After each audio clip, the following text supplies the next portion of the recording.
There are three different ways that I want to show you when it comes to rotating and or flipping your objects, images, shapes, text boxes around. For example, I've got these two objects here that are currently pointing in the wrong direction, because when it comes to capturing ghosts on film, the process goes from left to right. First of all, you need to point the camera at the ghost, then go ahead and hit the record button to shoot the ghost, and then of course follow through. I came up with this process. Pretty cool. Thank you very much. Let's go ahead and rotate these objects or flip them around. I'll show you both of them. Let's select the first object, because the first way that I want to show you is to do it freehand. In other words, after you select the object, you get that little green handle. That's known as the rotation handle. Hover over it, you can see an arrow turning in on itself, signifying that that's the rotation handle. Click on it. With the left mouse button held down, you get 4 arrows turning around. That means that it's in rotation mode. All you have to do is go ahead and move the mouse to the left or to the right to rotate it. If you want to move it in increments of 15 degrees, hold down the Shift key and then move it, and it snaps every 15 or maybe 10 degrees. Let me go ahead and move it over so it's turned the other direction.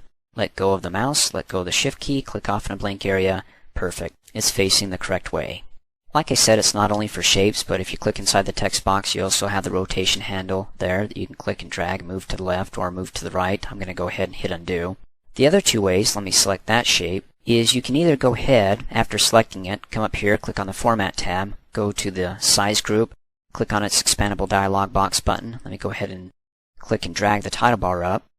Is that on the Size tab up here, you got the rotation, so you can go ahead and do it numerically by typing in the numbers. Let me click and drag that down so it's at 90 degrees. If I go ahead and type in 180 and hit the Tab key, it flips up. Let me hit undo. How about if I go ahead and type in -90 and see if that flips it in the opposite direction, and then hit the Tab key. Perfect. So that works well. Let me go ahead and hit undo, because the final way that I want to show you and how to rotate that object, actually flipping it, let me close out of here, is to have it selected. Then come up here on the Format tab to the Arrange group, and there's the Rotate option. Click on the drop down arrow, and you can rotate it 90 degrees, or you can flip it vertically or horizontally. So when I flip it horizontally, instead of pointing left, it now points right. You can of course go ahead and click on more rotation options. It brings up the same window, takes you to the Size tab. You can go ahead and type in your rotation number there, close out. But let's go ahead and click on the Rotate drop down arrow and flip it the other way so it's pointing in the correct flow to the right. Flip horizontally.